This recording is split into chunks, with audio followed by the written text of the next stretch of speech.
Olá, bom dia. É domingo, 11 de abril, graça e paz. Irmãos e irmãs, se vocês quiserem se aprofundar na leitura da palavra sobre o texto a respeito do qual eu vou falar, vocês podem fazer essa leitura em Atos capítulo 9, 1 até 19. E, de toda forma, rapidamente lhe explico a respeito do que fala esse texto. Ele nos conta que Saulo, que era um cidadão de Tarsis, na Grécia, e com cidadania romana também, um homem que participava do Sinédrio e era um chefe de soldados romanos, ele tinha por ofício perseguir e prender cristãos e cristãs. A comunidade cristã havia surgido há pouco tempo, mas com ela e com seu crescimento veio também a perseguição. E esse Saulo de Tarsis, ele é o homem que com os seus soldados está encarregado de fazer essas prisões.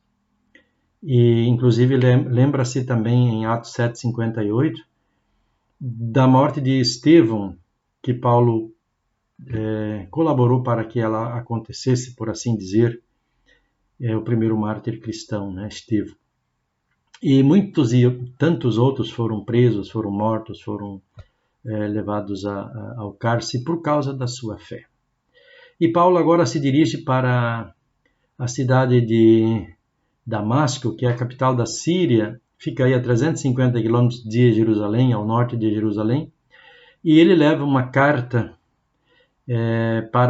com uma autorização do sumo sacerdote para prender os cristãos e cristãs e levá-los à justiça, possivelmente até Jerusalém. E nesse intuito ele se dirige a Damasco junto com os seus homens, mas eis que já próximo de Damasco uma forte luz brilhou junto a ele, e ele caiu do cavalo e o Senhor falou com ele: Saulo, Saulo, por que me persegues? Era o próprio Cristo que, ressuscitado, foi ao encontro de Saulo, que se dirigia para Damasco. E Saulo tentou abrir os olhos, não viu, não pôde ver, e foi conduzido pela mão até Damasco para que fosse ter um encontro com Ananias, um homem de Deus, como diz o texto, uma pessoa que era líder lá da comunidade cristã, pequena comunidade cristã de Damasco. Ananias, por sua vez, teve uma visão, e nessa visão o Senhor lhe disse que deveria ir à casa de Judas para lá abençoar um homem que estava ali, cego, Saulo. E Ananias não quer fazer isso, porque este Saulo, ele sabe a respeito dele, sabia que estava vindo para Damasco, sabia da sua violência, da sua agressividade, e o que o trazia a Damasco certamente causava muito medo, pavor entre os cristãos. Mas, obediente a Deus, ele vai até lá. Saulo é curado e acaba sendo batizado, passando então a chamar-se Paulo de Tarsis. Irmãos e irmãs, muita coisa se pode dizer sobre esse texto aí de Atos capítulo 9. E se vocês querem outras informações sobre daria quase dizer crueldade de Saulo, depois chamado Paulo, vocês podem ler em Atos capítulo 8, capítulo 22, 26, e o próprio Paulo vai falar disso, por exemplo, em Filipenses, e ainda em outros textos a respeito desse seu período de violência e contra os cristãos. Mas algumas coisas eu quero dizer aqui. Eu sei que os colegas aí já fizeram muitas boas e longas pregações sobre isso, e naturalmente, como disse, não dá para falar de todo esse texto em toda a sua profundeza, mas eu quero me referir a algumas coisas que são pontuais e são importantes nesse momento. Por exemplo, Paulo se achava um homem poderoso. Ele era cidadão romano, ele era chefe de uma pequena tropa, Ele participava do Sinédrio, foi educado por Gamaliel, que era um sábio reconhecido nesse tempo, e ele, conhecendo todas as 613 leis de Deus do Antigo Testamento, ele fazia até um joguinho para pegar os cristãos em contradição, em blasfêmia, para levá-los então à prisão. Ele se achava poderoso, mas de repente, nesse encontro com Cristo, ele cai do cavalo. Ele que respirava ameaças, né? E que era um fiel seguidor da lei, um fariseu convicto, daqueles conservadores que querem levar ao pé da letra, como tem hoje gente fazendo isso aí, querendo levar leis do Antigo Testamento ao pé da letra, esquecendo-se do Novo Testamento e daquilo que Cristo ensinou. E ele agia de acordo com a sua crença, e de repente ele cai do cavalo, literalmente. Mas não só literalmente, mas cai do cavalo porque tudo aquilo que ele acredita, de repente, a maneira como ele vê, como ele concebe Deus, de repente muda tudo.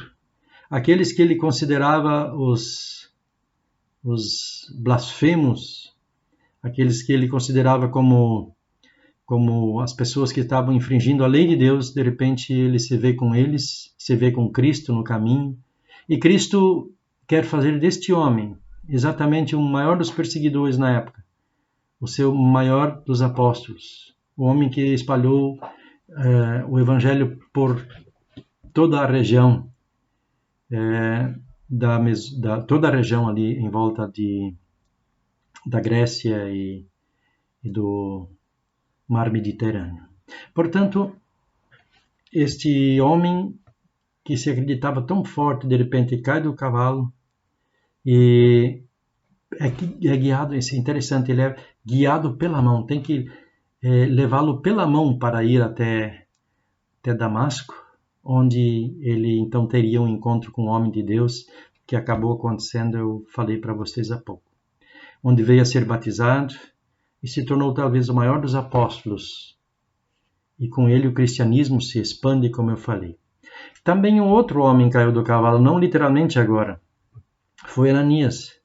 Porque Ananias, que se considerava ali já um cristão convicto, um líder de comunidade, ele não tem aquela vontade, aquele desejo de ir ao encontro de Saulo, porque sabia das suas maldades e resistiu um pouco, bastante, porque entendia que este homem não merecia consideração ou perdão por ter sido violento e agora tem que ir abençoá-lo e curá-lo. Isso já era demais para ele. Então também ele, no seu jeito de ver a sua fé, acabou caindo do cavalo.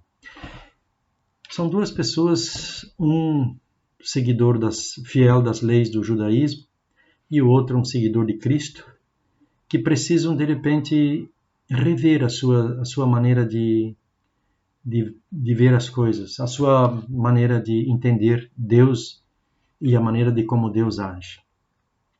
Hoje em dia nós temos muitos cegos que continuam cegos, que caíram ou não do cavalo, literalmente talvez não, mas que caíram do cavalo nas suas convicções, nas suas crenças, às vezes, e sobretudo nas suas convicções. As pessoas acabaram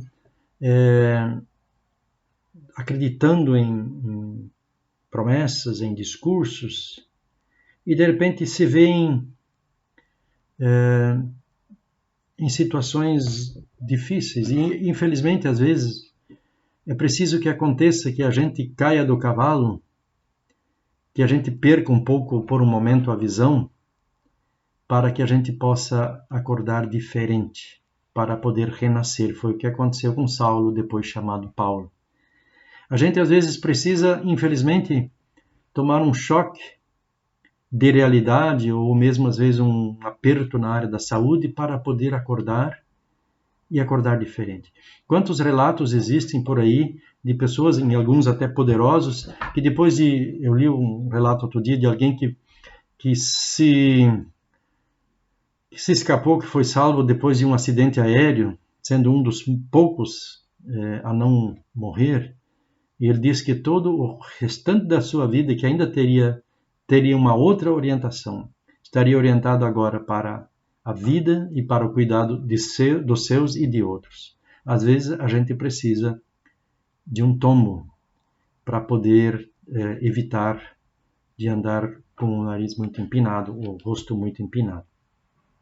Então, é uma pena que algumas pessoas, infelizmente, tiveram que experimentar de uma forma muito dura isso agora nesse período de pandemia, porque não acreditaram na seriedade, não acreditaram na dificuldade, não acreditaram na dureza que é esse vírus.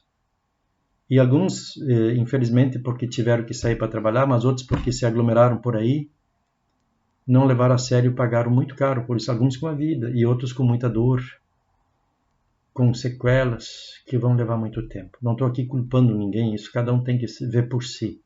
Não é essa a questão. Mas a questão é assim, nós temos que cuidar, às vezes nós seguimos orientações que estão erradas, orientações que estão equivocadas, e acabamos não conseguindo mais pensar com clareza, e nos deixamos levar por elas, e aí caímos do cavalo. E às vezes poderosos caem do cavalo, e alguns não reconhecem, continuam cegos, tropicando por aí, continuam tropicando e fazendo outros cair, porque não reconhecem. Mas Deus é bondoso e misericordioso, que mesmo Paulo, que não servia para coisa, que talvez seria o último que se imaginasse podia se converter ao cristianismo, ele sim se converteu e foi o maior dos apóstolos na expansão do evangelho. Assim Deus também quer tocar todos nós, fazendo votos de que não seja necessário que caiamos, mas que continuemos firmes de pé com a sua graça e a sua bênção. Assim eu desejo para ti e para a tua família. Que Deus te ilumine, te abençoe e te guarde. Em nome do Pai, do Filho e do Espírito Santo. Amém. E não esqueça da sua oração hoje, por todos nós, por nossas famílias, por todos os que estão doentes, de uma forma especial também pelos enlutados. Que Deus te ilumine, então, fique contigo, fique com Deus. Amém. Bom dia.